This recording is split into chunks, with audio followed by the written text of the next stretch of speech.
tardes. eh, Buenas tardes, yo soy Hugo Ramírez, soy el editor de la revista Perífrasis. En la tarde de hoy vamos a hablar sobre un concepto muy impresionante, muy importante que es el endorracismo. Y para eso hemos invitado a Beatriz Carolina Peña de Queens College de CUNY, de Estados Unidos, quien escribió y publicó en el más reciente número de la revista Perífrasis un artículo que se llama "Pasa a fregar los trastes de los blancos, Isabel y el endorracismo en Reyita sencillamente". Lo primero es agradecer a Beatriz Carolina por acompañarnos, por el artículo que ustedes pueden leer en la página, que es de verdad un artículo muy interesante. Y nos acompaña también Cristian Vaquero. Cristian Camilo es antropólogo y hizo la maestría en literatura. Es antropólogo de la Universidad de los Andes, de la Universidad Nacional de Colombia. Y hizo la maestría en literatura, hizo una tesis muy interesante sobre la biblioteca afrocolombiana. Entonces, nada, para mí agradecerle a Beatriz por el artículo y por participar en este conversatorio de la revista Perífrasis, y a Cristian también pues por acompañarnos. Creo que lo que vamos a hacer es, hacen primero una presentación y luego arrancamos con unas preguntas que tenemos sobre el tema. Nada, gracias Beatriz por darnos la suerte de leer este artículo, de verdad, muchísimas gracias, muy interesante, y a Cristian por acompañarnos esta tarde. Nada, Cristian lleva la palabra entonces. Comienza, Beatriz. Gracias, Hugo, muy amable. Y muchas gracias por la presentación, Hugo. Sí, la idea es que vamos, tanto Beatriz como yo tenemos planteadas una breve presentación, una provocación para empezar a plantar los temas que nos gustaría conversar y discutir en el conversatorio, ¿no? Entonces, para arrancar, Beatriz va a tomarse la palabra para contarnos un poco sobre este concepto de endorracismo y sobre el artículo como tal. Entonces, te escuchamos, Beatriz. Gracias, Cristian, y gracias, Hugo, por supuesto. Muchísimas gracias a la revista Perífrasis por la organización de este conversatorio y por la invitación con la que me han honrado. Voy entonces a compartir mi pantalla con ustedes porque voy a hacer una presentación breve sobre el concepto de endorracismo, ¿verdad? Porque el evento se titula Endorracismo y Literatura, entonces, pues es, digamos, apropiado comenzar por definir lo que es el endorracismo. Entonces, endorracismo, ¿qué es endorracismo? Bueno, para comenzar, voy a contarles un poco de lo que dijo la ganadora del Premio Nobel de Literatura, Toni Morrison, cuando le preguntaron, digamos, qué había generado el título de su obra, The Bluest Eye, que en español se ha traducido como Ojos Azules. Y cuando le hicieron esta pregunta, Toni Morrison contó una anécdota, algo real, algo que le sucedió a ella, y ella lo cuenta de esta manera.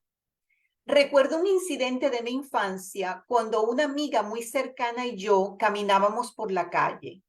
Estábamos discutiendo si Dios existe, y ella decía que no, y yo decía que sí, pero luego dijo que tenía pruebas. Ella dijo, y entonces Toni Morrison cita lo que dijo la niña en aquel momento: he estado orando durante 2 años por ojos azules y él nunca me los ha dado. Eso fue lo que dijo la niña. Y continúa aquí Toni Morrison en la entrevista cuando le preguntaron el porqué del título de la obra. Y ella dice, solo recuerdo darme la vuelta y mirarla. Era muy oscura y muy hermosa. ¡Qué doloroso! ¿Te imaginas ese tipo de dolor? Sobre eso, sobre el color. Entonces, quise decir que este tipo de racismo duele. Es decir, ella se planteó en la novela decir que este tipo de racismo, el racismo que la niña sentía hacia sí misma, ese racismo dolía. Esto no son linchamientos, asesinatos ni ahogamientos. Este es el dolor interior.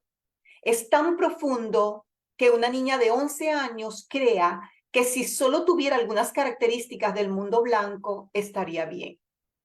Entonces, en este caso, la niña está demostrando un rechazo hacia su propio aspecto físico. Ahora bien, cuando ese racismo y ese autorrechazo pasan a ser endorracismo.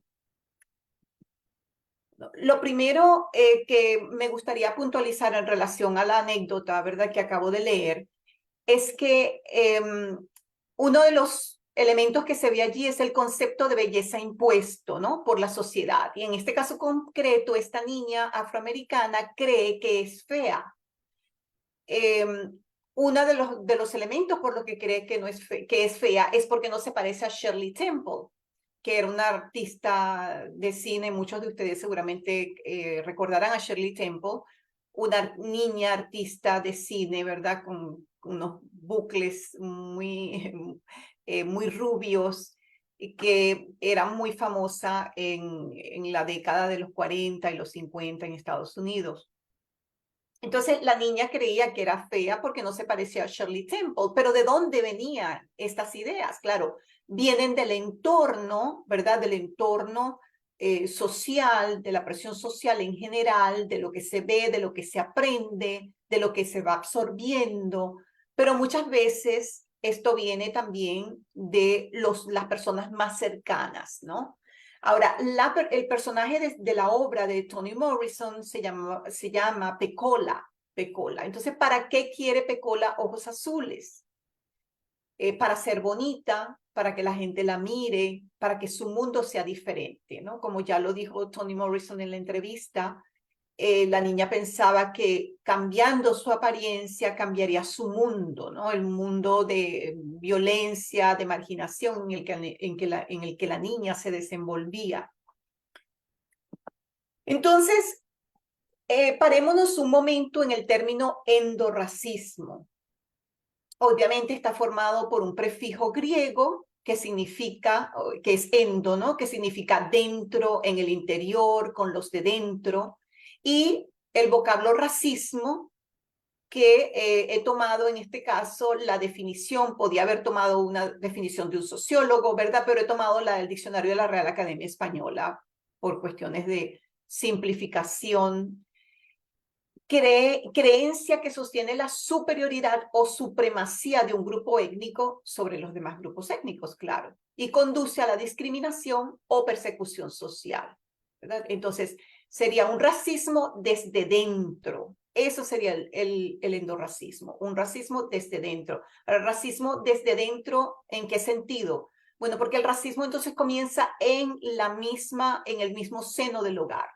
Los mismos padres de los niños que son, vuelvo otra vez a la anterior para no distraer con las imágenes, los mismos padres, ¿verdad?, los padres, los hermanos, los maestros, que en este caso pertenecen a la misma raza de la niña, la hacen sentir inadecuada, la hacen sentir fea, la hacen sentir rechazada, de manera tal que entonces la niña absorbe este rechazo, este odio, lo conduce hacia sí misma, ¿no? En el caso de la niña que inspiró la novela de Toni Morrison, la niña dirige ese odio hacia sí misma y se convence de su propia inferioridad y de su propia fealdad.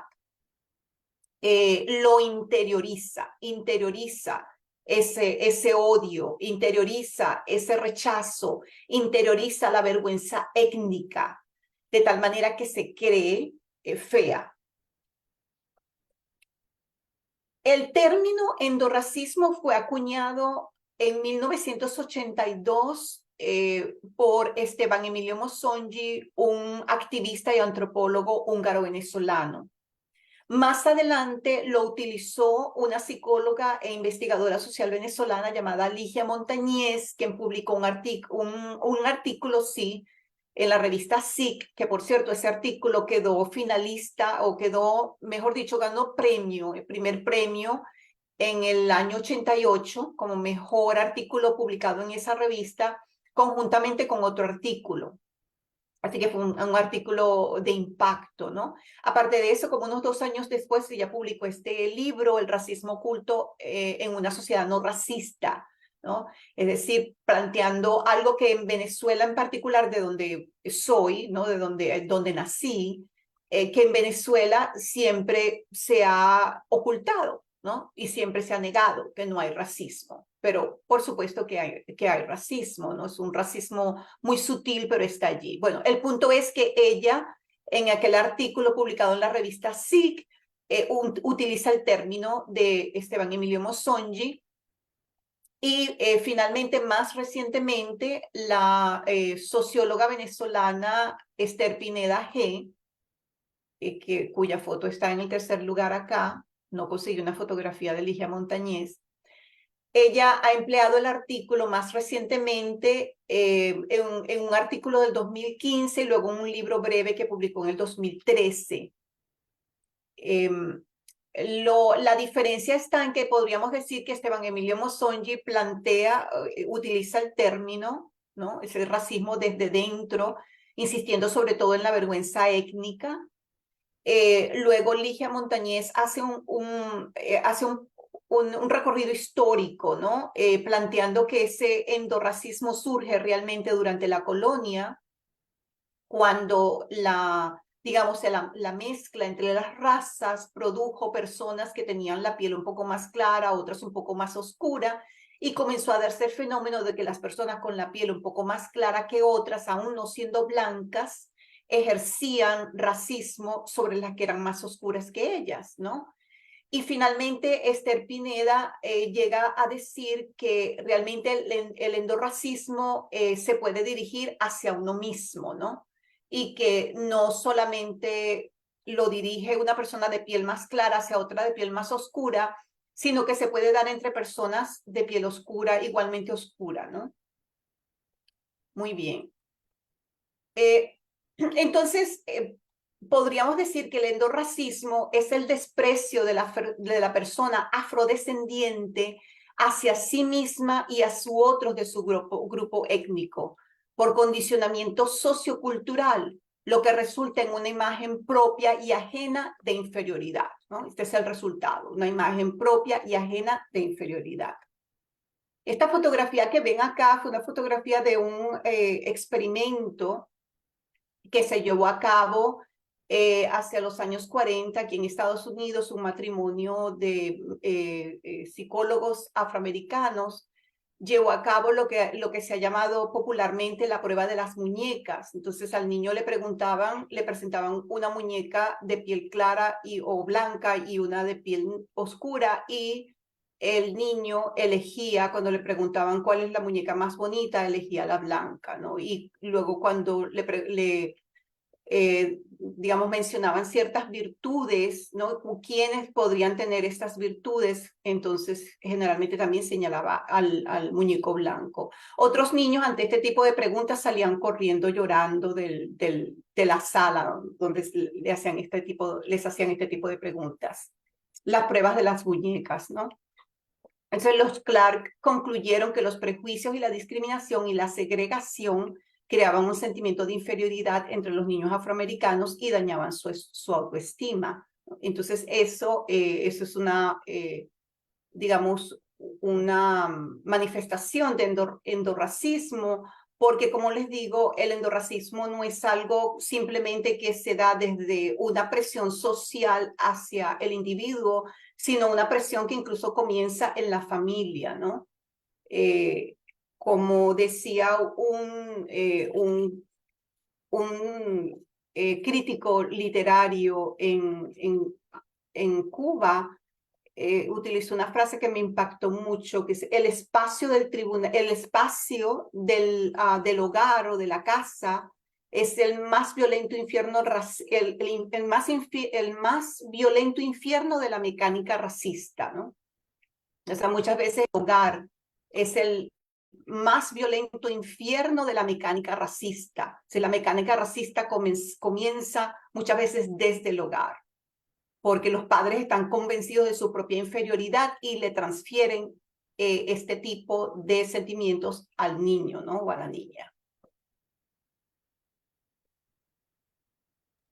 Buenísimo, Beatriz. Entonces, con eso en mente, con ese desglose teórico que nos acaba de hacer Beatriz y pues también teniendo en mente el artículo que está allí en la página de la revista, yo quisiera hacer una breve intervención.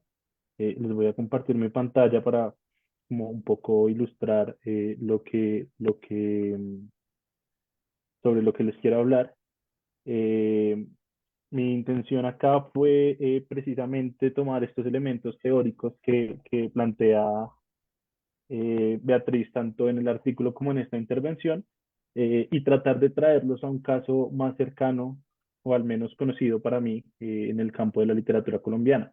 Como Hugo decía hace rato, yo hice mi tesis de maestría con esta colección que se llama Biblioteca de Literatura Afrocolombiana y allí me encontré este tomo, que es el tomo 12, donde está la antología íntima de este poeta chocuano, Hugo Salazar Valdés. Esta es una antología que él construyó poco antes de su muerte, contiene 47 poemas y lo que pasó aquí cuando yo leí el artículo de Beatriz fue que recordé este libro en particular, porque este libro muestra un poco la transformación de la obra poética del autor.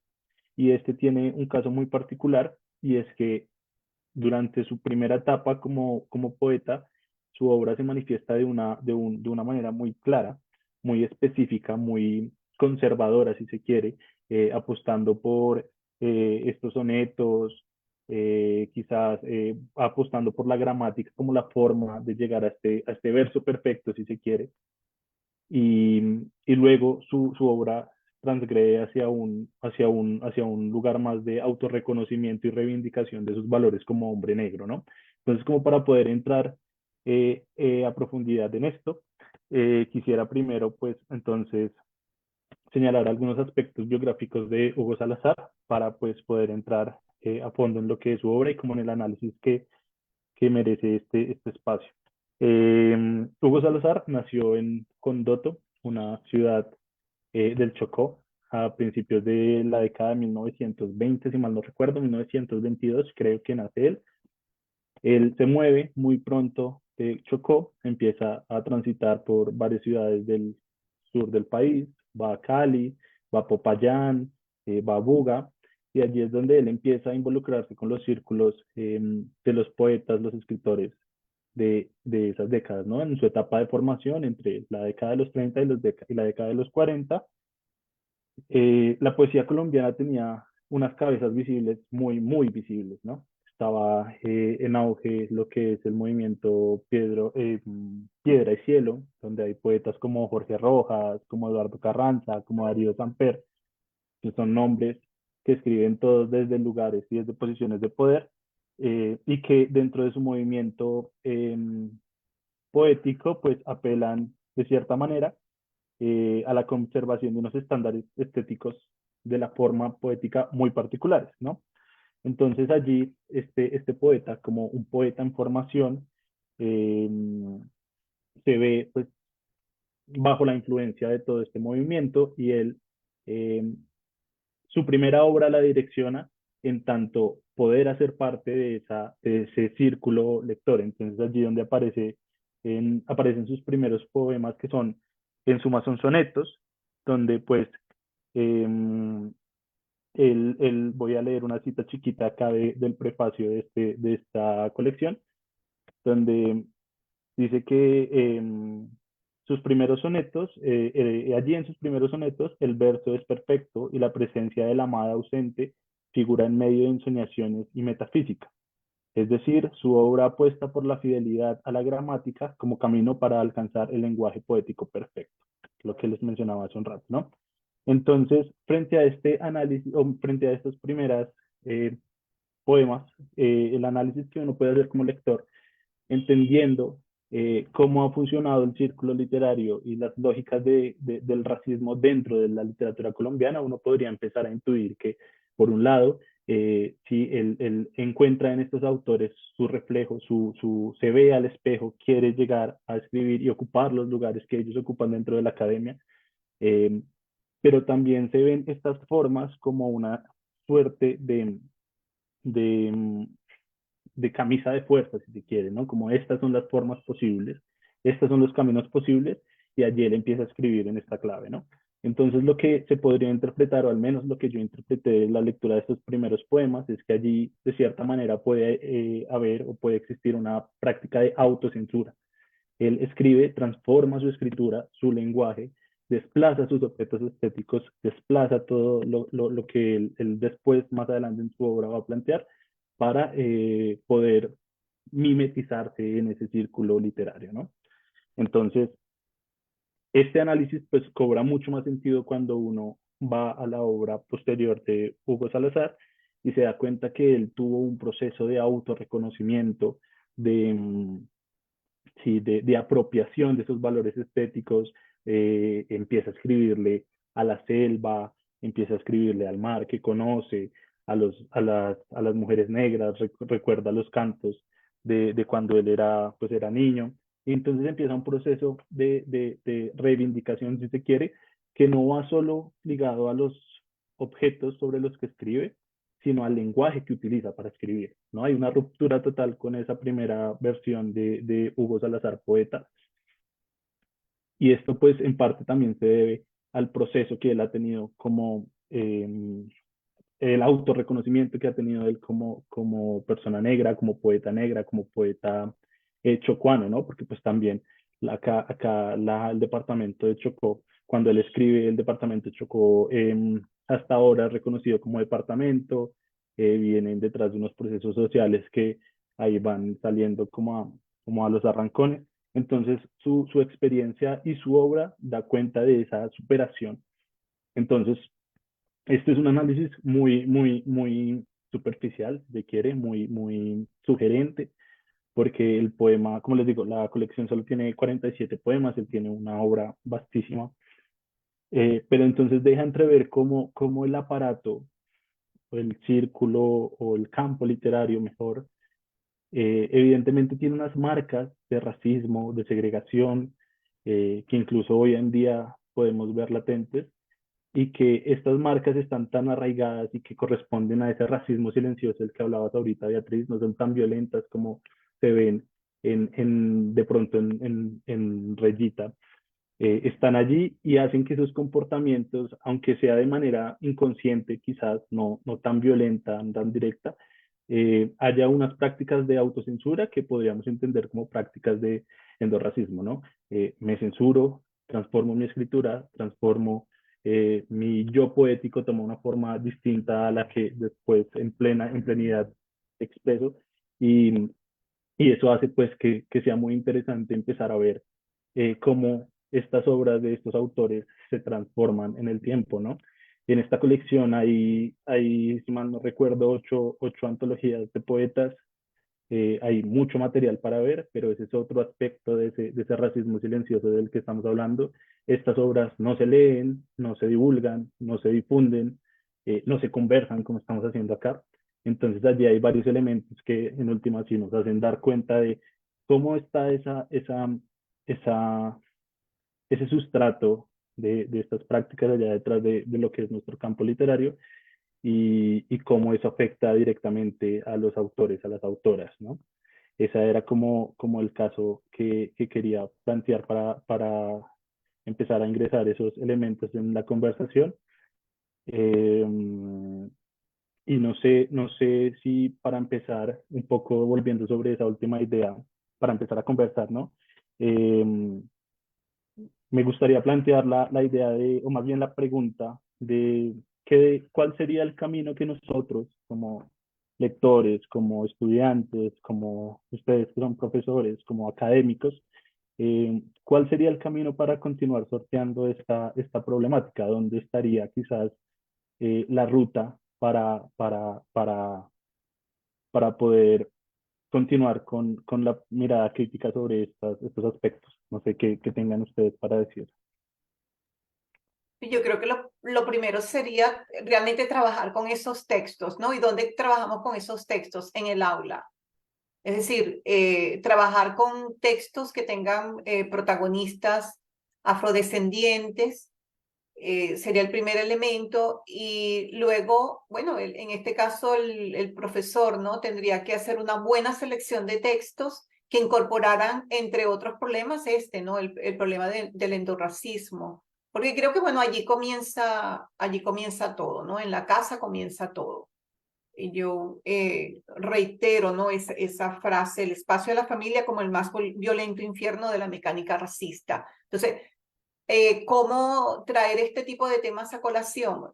Primero que nada, pienso que la enseñanza es un elemento, ¿no? El otro elemento serían las instituciones culturales. Traer este tipo de textos digamos, darles visibilidad, trabajar con ellos, promocionarlos y promocionar también este tipo de autores. Hay una cosa, nosotros habíamos invitado para este conversatorio a algunos colegas de la fundación, de la organización Manos Visibles, que trabaja con poblaciones afro. Por distintas razones no pudieron participar. Y una preocupación que salta cuando hablamos con ellos, con la gente de Manos Visibles, es el tema de que en Colombia, por ejemplo, casi no hay un corpus de literatura afro, más allá de la colección que estudió Cristian en su tesis.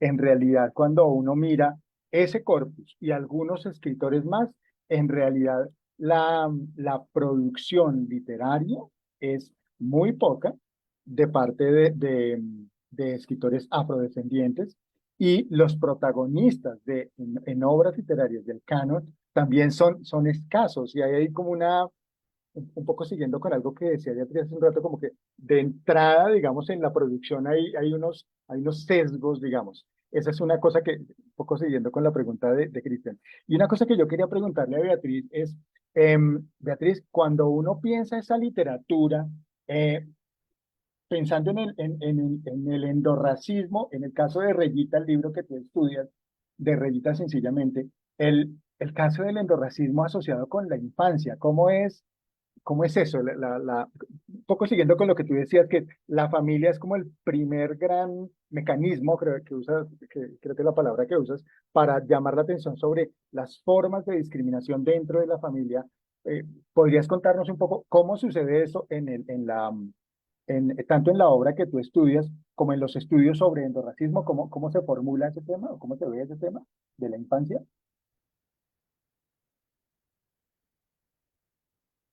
Perdón. Sí, sí, claro, precisamente es en la etapa de la niñez donde comienza, ¿no? Esta, digamos, esta o se va hacia el camino del autorrechazo, ¿no? Como dice también el mismo Víctor Fowler, ese crítico cubano que realmente dice poco sobre la obra de Reyita en particular, pero son como tres frases que dice que son claves, ¿no? No que dice solamente tres frases, sino que tres de las frases de lo que dijo sobre la obra me parecían que sintetizaban también, ¿no? el asunto. Él habla del agente director del proceso, ¿no? De ese proceso violento de autorrechazo que va a generar, ¿no? El autorrechazo del individuo. Entonces él dice, el agente director del proceso es la propia madre de Reyita, ¿no? Es decir, la madre, en este caso en concreto, en esta obra en concreto, la madre fue hija de una esclava y digamos, en su niñez vivió también la esclavitud porque la madre era esclava de una familia, y esta familia, bueno, debo aclarar primero que Reyita es hija no del hombre con el que vivía la madre de Isabel, ¿no? Que está en el título del trabajo. Ella no tiene el hijo, o no tiene a Isabel, mejor dicho, con el hombre con el cual vive, sino que él es el amo el amo, el que la embaraza. Entonces, cuando nace Isabel, ya nace durante el periodo en el que no hay, ya se ha abolido la esclavitud, pero el padre no la deja ir, padre entre comillas, porque realmente no ejerce como padre, no la deja ir, la deja en la casa y la trata como sirvienta. Entonces, Isabel aprende el rechazo hacia la persona afrodescendiente en ese ambiente en el que ella se encuentra, donde ella ve al amo, que es el padre, ¿no? Y al resto de la familia, que era familia de ella, pero que no la tratan como tal, siente el rechazo de ellos. Entonces luego ese rechazo se convierte en una vergüenza étnica propia. Luego cuando ella tiene sus hijos, entonces va a aplicar lo mismo hacia sus hijos y va a darles un trato desigual a los hijos que son más blancos, más claros de piel y a los hijos que son más oscuros, ¿no? Y obviamente su vergüenza étnica se refracta hacia esos muchachos que han nacido con la piel más oscura. Entonces, obviamente, Isabel, aun cuando ella fue víctima de racismo, aun cuando fue víctima de rechazo, aun cuando fue víctima de un trato de sirvienta o de esclava, mejor dicho, ella esa misma actitud, o sea, la aprende, la introyecta, la internaliza y luego la aplica hacia sus hijos, de manera tal que en el caso de Regita, que es su hija más oscura, tiene otro hijo, el menor, que es el más oscuro de todos, pero Regita es una de las más, es la más oscura de las muchachas, ¿no? Y entonces sobre Regita ella ejerce ese continuo machacarle la fealdad, la inferioridad por el color de la piel. La trata de manera distinta como trata a sus hermanas, ¿no? Y debo aclarar que la obra Regita sencillamente es un testimonio, ¿no? Como su mismo título lo indica, es testimonio de una negra cubana. Es un testimonio, quiere decir que la obra es real, aun cuando la obra está editada por la hija de Regita, pero está basada en las entrevistas que la hija le hizo, ¿no? Entonces, todo lo que se lee allí sucedió. Y eso es importante porque no estamos hablando solamente de ficción, ¿no? Como en el caso de la obra de Toni Morrison, que es a la larga, The Bluest Eye es una obra de ficción. En este caso estamos hablando de una obra que está basada en hechos reales. Y efectivamente, Regita, cuando era niña, es cuando sufre el mayor rechazo de la madre, la mayor cantidad de violencia de la madre. Lo único es que en el caso de Regita, ella no ejerce esa violencia luego en sus hijos. Ella acaba ese ciclo allí, el ciclo acaba con ella. Y el otro hermano, que era oscuro, el más oscuro de todos, José María, nunca llega a tener hijos. Entonces allí con ellos dos, al menos en esa familia, acaba, ¿no? Esa violencia. Pero sí, efectivamente, la etapa de la niñez es una etapa crucial. Y si Regita no hubiera tenido la fortaleza mental que tuvo, entonces habría terminado por odiarse a sí misma. Sin embargo, hay algunos elementos un poco duales en su historia, en su vida, porque se casa con un hombre blanco en Cuba. Pero ella dice que se casa con un hombre blanco porque es la manera de lograr que sus hijos no sufran lo que ella sufrió en la vida, ¿no? O sea, ahí está ese elemento. Y la historia del marido de Regita es otra historia verdaderamente, yo diría, se comporta como un canalla, ¿no? Él también ejerce discriminación en contra de ella, ¿no? La engaña, etcétera. Pero bueno, concentrándonos al punto, ¿no?, de tu pregunta, que era la niñez. Sí, la niñez se convierte, la niñez es un punto crucial. Y ya vimos en el experimento de los doctores Clark, cómo ellos manifiestan, ¿no? Es decir, un experimento que se basa en niños, en hacer la prueba de la muñeca con niños. Entonces ya vemos cómo los niños han introyectado, pese a ser algunos de 7, 8 años, ya a su edad han introyectado la violencia racista, hasta el punto de que cuando les preguntaban que cuál era la muñeca que preferían la blanca, ¿no? Y cuáles virtudes positivas, o mejor dicho, si las virtudes positivas estaban asociadas, con cuál de las dos muñecas estaba asociada, también escogían la blanca. Entonces, obviamente esto demuestra que esa es una etapa muy vulnerable, ¿no? Eso también lo dice Toni Morrison en su entrevista, llega a decir, bueno, no lo dice en la entrevista, lo dice en una especie de reflexión que hace sobre esa misma novela de Bluest Eye con los años, y esta reflexión ahora se coloca al final de la novela como parte, ¿no?, del texto. Y ella allí en esa reflexión dice que, o sea, subraya el hecho de que Pecola, su protagonista, es una niña, así como esa niña que le dijo cuando caminaba con ella, ¿no?, por la calle, que quería tener ojos azules. Era una niña de 11 años. Así que sí, es una etapa crucial. Cristian, ¿tienes preguntas? Yo tengo, sí, que tú. No, sí, hay algo que quieras como agregar sobre esto, yo tengo otra cosa en mente, pero se aleja un poquito, entonces.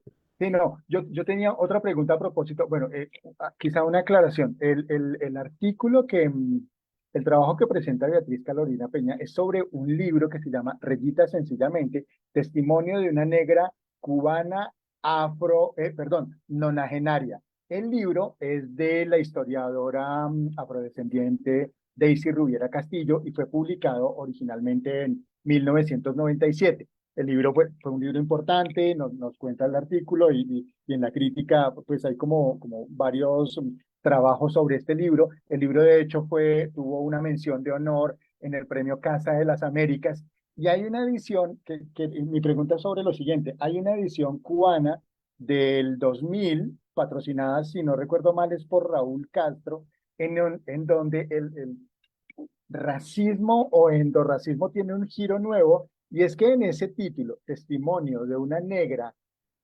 cubana nonagenaria, quitan la palabra negra. Entonces, testimonio de una cubana nonagenaria. Y eso ahí hay un giro, querría que nos hablaras un poquitito sobre ese giro y sobre el significado, no solo la censura sobre esa palabra, ¿sí?, sino como en ese título, sino como la supresión de la expresión negra también es una forma de racismo o endorracismo que está ahí en mucha literatura. ¿Quieres contarnos sobre eso? Perdón.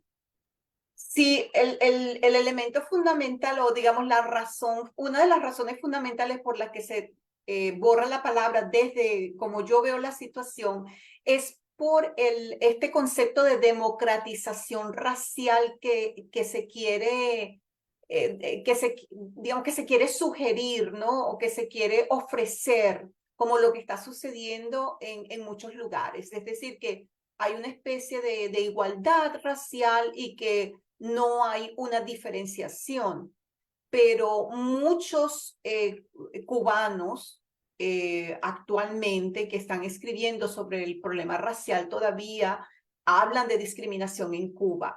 Entonces, el quitar la palabra negra del título es una manera de negar el problema del racismo en Cuba, en este caso en concreto, ¿no? No hay racismo, aquí hay democracia racial. Es un mito. Es un mito. Todavía hoy, en cualquier país, no es lo mismo ser un hombre blanco pobre o una mujer blanca pobre que ser una persona negra pobre. No es lo mismo. No hay, digamos, si bien la persona blanca pobre tiene una serie de limitaciones o elementos opresivos, etcétera, la persona afrodescendiente, por añadidura, tiene otros.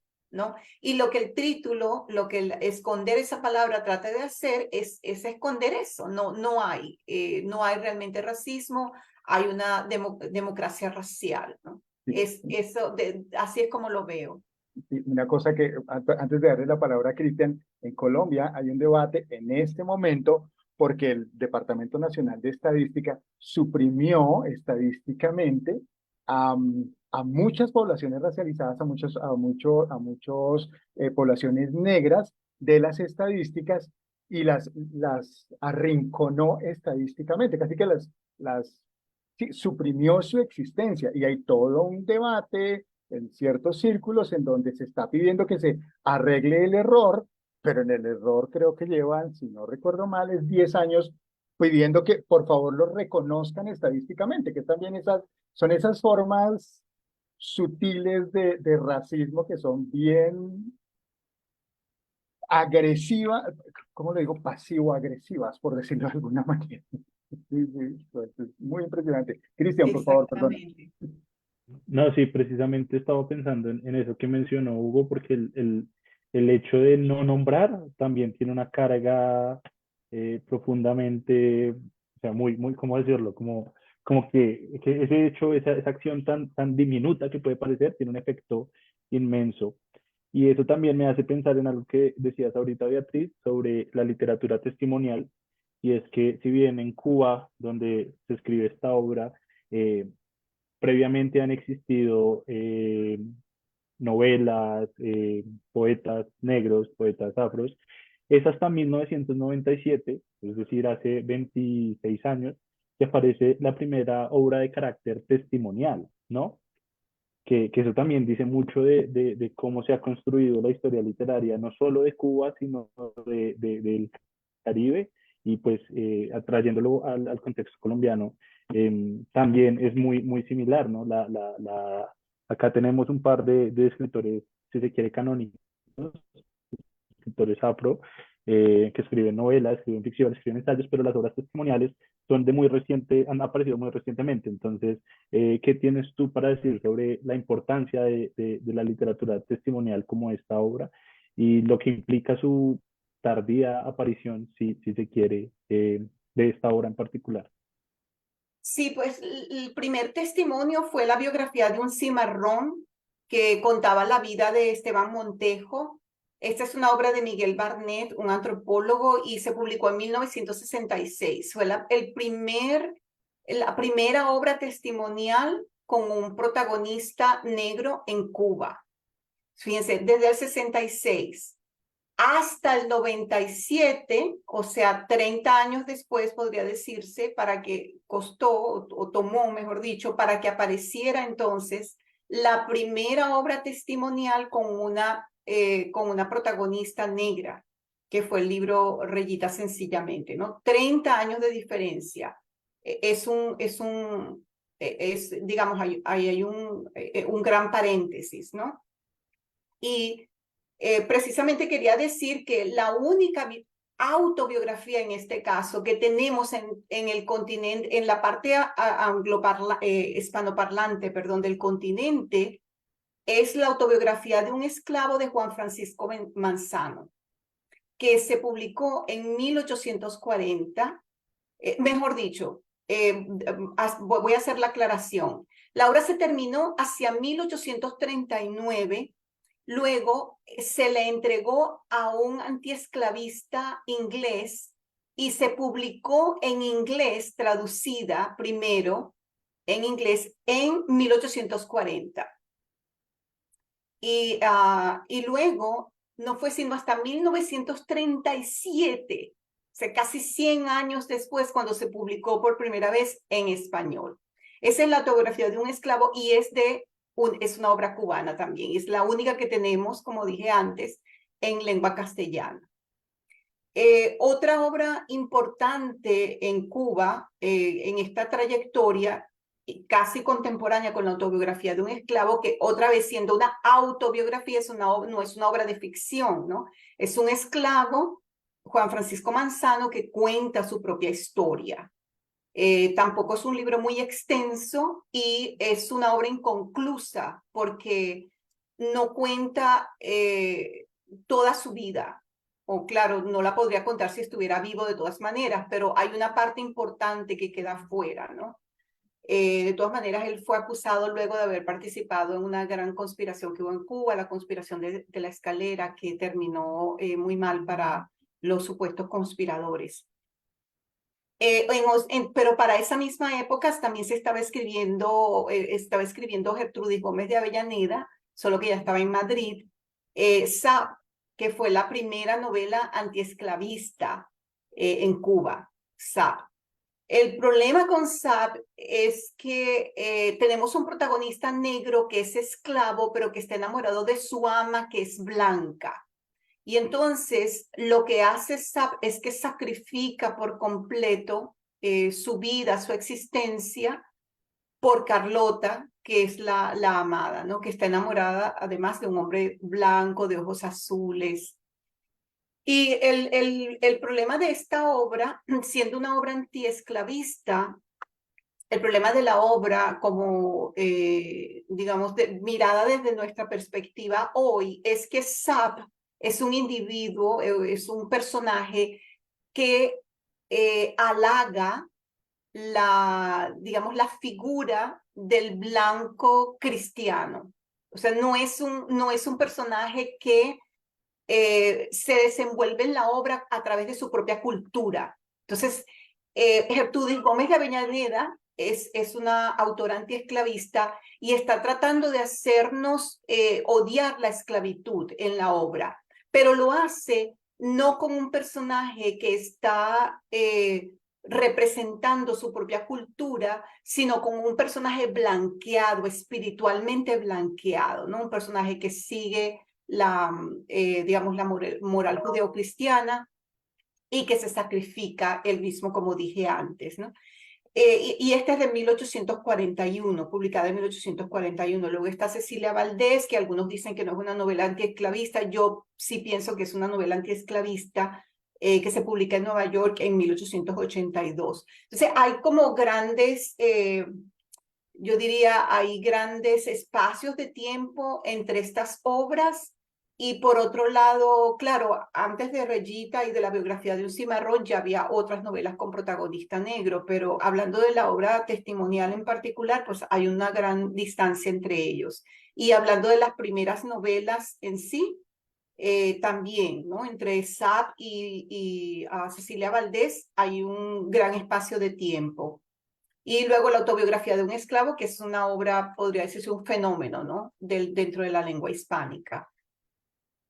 Una cosa, es que aprovechando que llegó Lady Mena Valderrama, socióloga y educadora, a quien habíamos invitado a través de Manos Visibles, gracias, ladies, por venir. Quería yo hacer, bueno, me presento, Beatriz Carolina Peña, Cristian Vaquero, yo, Hugo Ramírez, el editor de la revista.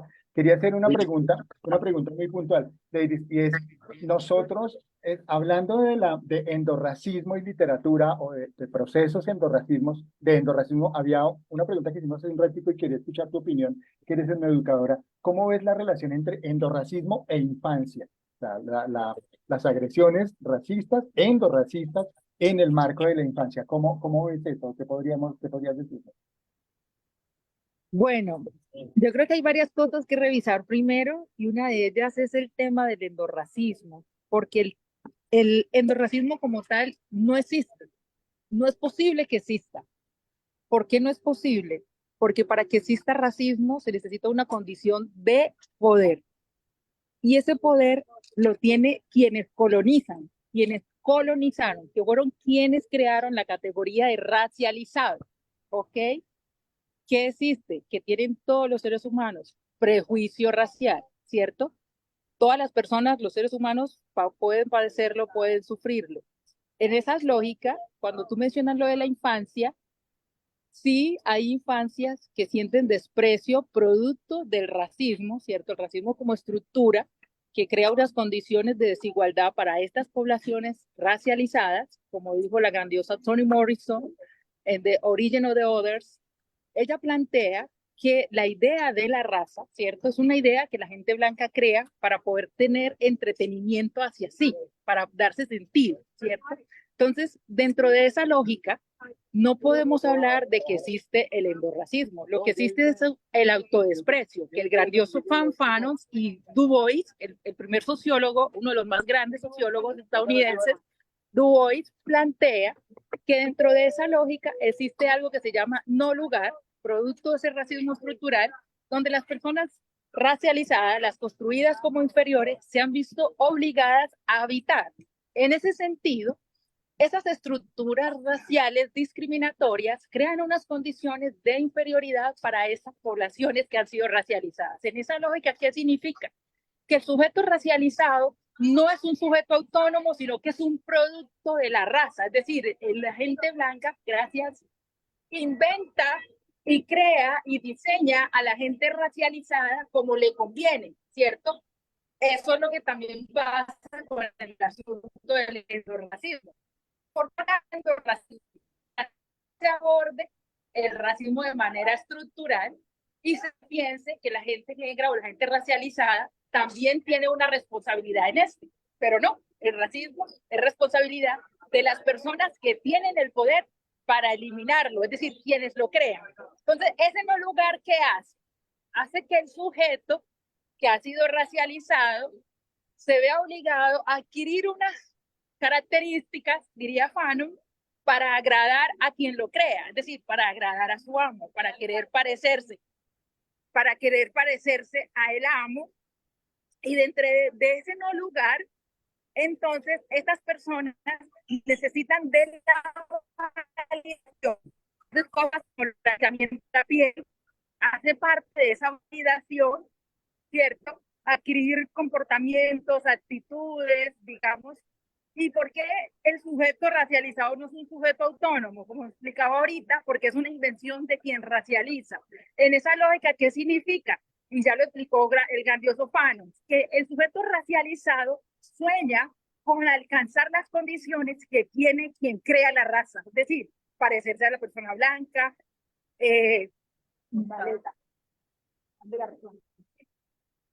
disculpa, es que estoy acabando de bajar de un avión. Espérame un segundo. Sí, perdón, tranquila, tranquila. Si quieres, paramos un ratito.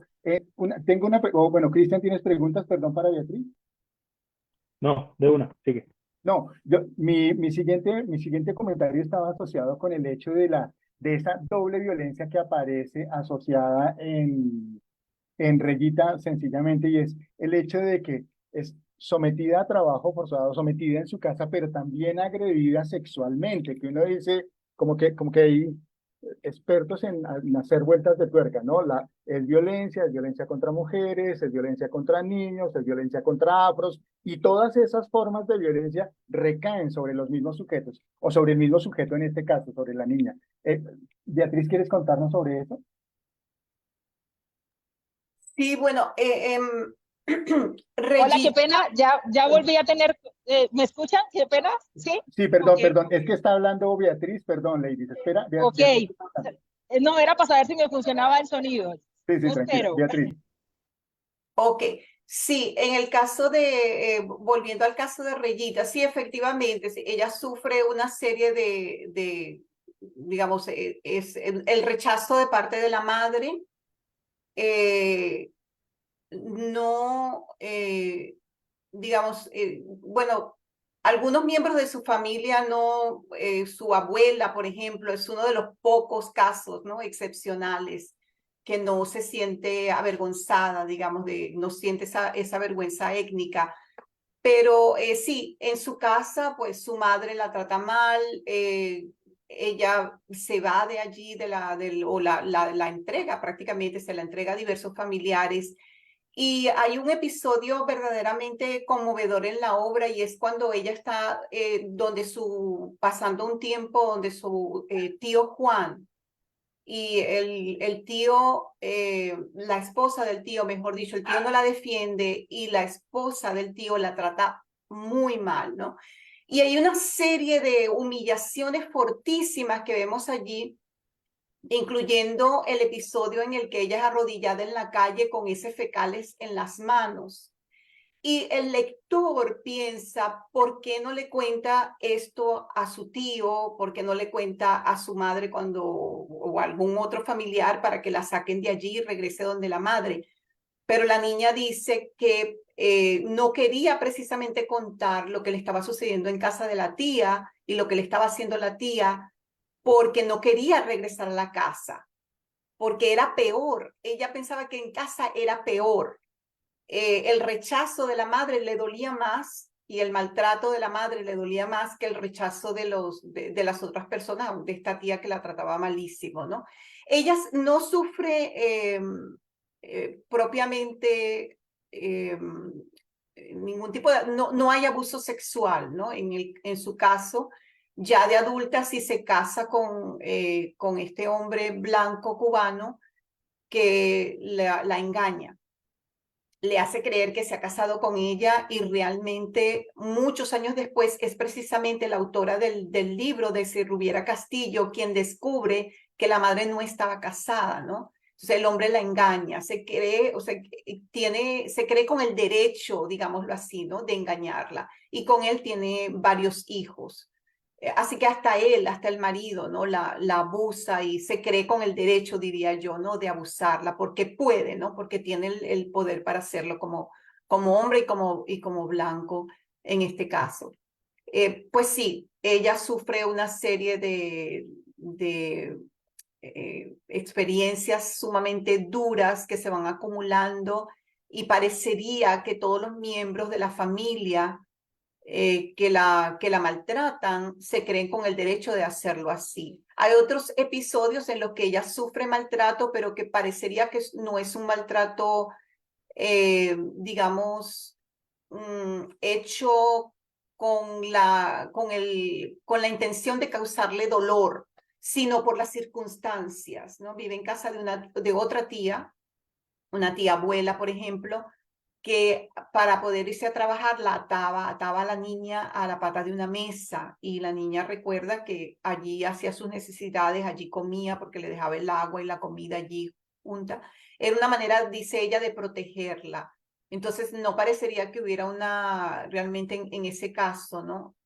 Una intención de causarle, de producirle dolor. Se le produce el dolor porque la situación a sí mismo lo genera, pero no porque la tía deseara producírselo. Pero sí, en los otros lugares donde ella se encuentra es víctima de violencia tras violencia, y una violencia que tiene que ver con un maltrato físico, con un maltrato psicológico, con un trato digamos, de hacerla sentir inferior, y por otro lado, de una explotación en cuanto al tipo de trabajo que ella tenía que realizar en la casa o en esas Cristian, casas, ¿no? Donde ella vivió. Cristian, ¿tienes comentarios o puedo hacer una última pregunta para cerrar? No, estaba pensando en cómo pues empezar a cerrar por cuestiones de Sí, tiempo, entonces, sí, una cosa que yo estaba pensando es, tú comienzas, Beatriz, como estabas hablando del texto de Toni Morrison, Ojos Azules, y una cosa y también la pregunta para Ladies, Instagram y todas estas plataformas sociales en donde la imagen es fundamental, o tienen herramientas o son cada vez más comunes las herramientas de blanqueamiento. ¿Cómo ven eso? ¿Cómo afecta esas herramientas de blanqueamiento? No sé cómo decirlo, no sé de hecho si lo estoy diciendo adecuadamente, que aparecen en las redes y que le ofrecen servicios, no sé cómo decirlo de nuevo, a los jóvenes o a los niños racializados o a las niñas, para, para eso, para cambiar el tono de su piel o para lo que muestra en el ejemplo que tú traías de Toni Morrison. Beatriz, ¿cómo ves eso? Y Ladies también. Ladies, si quieres primero, que estás un poco más ubicada, creo ya. Ah, ok. Ladies. Ok, Sí, ¿cómo sí, ves bueno, eso? Un poco, gracias. ya vamos a cerrar, un minuto, por favor. Claro que sí. Bueno, no, mira, eso hace parte de la lógica del ideal de la blanquitud, ¿cierto? Entonces los escritores negros o afrocolombianos, afrodescendientes, se ven obligados a construir personajes desde allí, ¿cierto? Y cuando no lo hacen, tratan de reflejar el racismo que estos personajes negros viven. En el caso particular de Blue Eyes, de Toni Morrison, ella narra la historia de una niña negra que producto de ese racismo estructural en Estados Unidos, además, y que está además en una época donde está muy vigente el proceso del linchamiento, la segregación, es decir, el contexto histórico particular es bien difícil, habla de cómo esa niña está creando una estrategia para sobrevivir a ese racismo estructural. No es que esa niña diga, no, lo negro, qué maluco, no, no, no. Ella le hace sentir que lo negro está malo en ella, ¿ok? ¿Se lo hace sentir quién? Una estructura que se llama blanquitud, que es lo que da la estructura racial.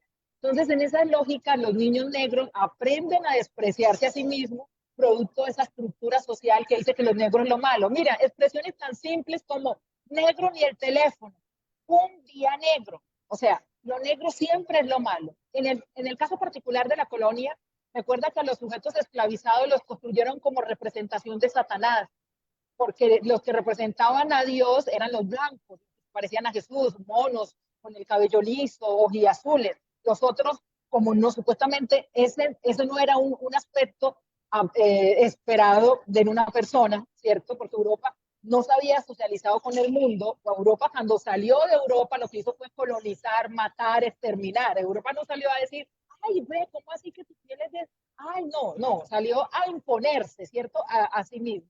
Entonces, dentro de ese proceso de construcción de ese ideal europeo, de ese ideal kantiano, ¿cierto? En donde la gente no blanca, no europea no cabe, es que nacen los niños negros, ¿cierto? Y por eso esos niños negros tienen desprecio. Y en Colombia hay casos de niños negros que los han discriminado en las escuelas y toman cloro y se limpian sus pieles con estos productos cancerígenos, además, que ya está demostrado científicamente que esas cremas blanqueadoras con el tiempo generan cáncer de piel y otras enfermedades, pero no se habla de eso, y eso es una consecuencia del racismo estructural. Entonces, en el caso particular de Blue Eye, no es endorracismo, porque como les explicaba, no existe, no es posible, porque la gente negra no cree el racismo. Es decir, aunque los sujetos africanos participaron del proceso de la trata transatlántica, los únicos que se beneficiaron con la colonialidad fueron los europeos, es decir, la blanquitud.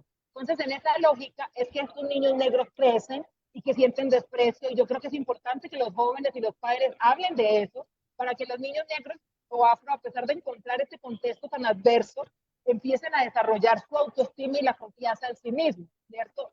Fanon explica muy bien. Yo recomiendo la obra de Fanon porque es una obra excepcional para entender todo el tema del blanqueamiento. Su obra excelentísima, Pieles Negras, Máscaras Blancas, da cuenta de esa desubicación psicológica que le causa el racismo a los sujetos racializados, porque no son ellos, ¿cierto? Hay una despersonalización y, como les decía al principio, el sujeto racializado no es un sujeto autónomo, es producto de la construcción de otros que tienen el poder y que dijeron que esos eran negros, que esos eran indígenas, por ejemplo. Digamos, una forma de entender fácil es con el ejemplo de las comunidades indígenas. Las comunidades indígenas hoy son indígenas. Antes de la colonización europea eran mayas, aztecas, toltecas, incas, mexicas. ¿Sí ven? El que racializa te determina, te dice quién eres, cómo eres y qué debes hacer. Entonces, es eso lo que se llama dominación, es eso lo que es la colonialidad. Y los niños negros, por supuesto, que están inmersos dentro de ese proceso de colonial que les genera aversión a sí mismo, que les genera desprecio de sí, porque la sociedad no los desprecia. Miremos la televisión colombiana. Yo he viajado por todos los continentes, bueno, excepto Asia, no he querido ir por allá, pero sí, siempre me dicen, ay, ¿cómo así que de Colombia? Yo pensé que en Colombia no habían. Y la referencia que me dan es la televisión, porque la televisión, la gente negra colombiana, pues no salía. Ahora está saliendo más cuando quedaron la serie de La Selección y la mamá del 10, digamos, pues personajes particulares, pero en el imaginario colectivo los niños negros no tienen una representación positiva, no están en la televisión, no están en las cartillas educativas, en los libros con los que se les enseña, su representación no aparece. Entonces, todo eso tiene que ver con el racismo estructural y con la necesidad de que se planteen esas estrategias pedagógicas para poder hacer frente a esa invisibilidad de la diversidad étnica y cultural de la nación. Muy bien, listo. Ladies, muchísimas gracias por participar. Beatriz, ¿quieres cerrar más o menos sobre el mismo tema? Y nada, agradecerte, Beatriz, por el trabajo que escribiste. Gracias, gracias, no, gracias a ustedes. Sí, pues yo nada más para cerrar, no, es decir, pues estas herramientas que se emplean en Internet o que se tratan de incorporar, ¿no? en Internet para que las personas cambien su apariencia física, por supuesto que generan un rechazo, ¿no? Y nos, digamos, hacen ver al individuo como un individuo que no está completo o que no está bien con la manera como se presenta, ¿no? Con sus rasgos físicos, con su imagen, con su propia imagen, ¿no? Y tiene que entonces incorporarse a un concepto de belleza generalizado, un concepto de belleza aceptado por todos, un concepto de belleza que es como una norma para todos. Precisamente hablando de las poblaciones indígenas, cuando estuve en Bolivia hace unos años, en un pequeño negocito, en un lugar que no era una ciudad, un pueblo, un pequeño negocito, entré y vi unas tiras de unas cremas que venden blanqueadoras. Así en tiras, ¿no? En pequeños sobrecitos, como para que las personas las compraran, y yo dije, wow, o sea, me quedé impresionada con aquello, ¿no? Sí, es simplemente otra vez el mensaje indirecto de que el color de piel que tienes no es el adecuado, ¿no? Tienes que blanqueártelo. Sí, no, Muchísimas gracias a ustedes, gracias no, a la nada. revista Gracias, Perífrasis. Beatriz, por el trabajo sobre Revitas, sencillamente muy bonito. Gracias, ladies, Gracias por a ustedes por el acompañarnos ahora al espacio. final. Muy bien, muchísimas gracias, Cristian, por el trabajo que hiciste sobre literatura afrocolombiana. Nada, quedamos atentos. Muchísimas gracias a todos. Ya nos pasamos un ratito. Gracias.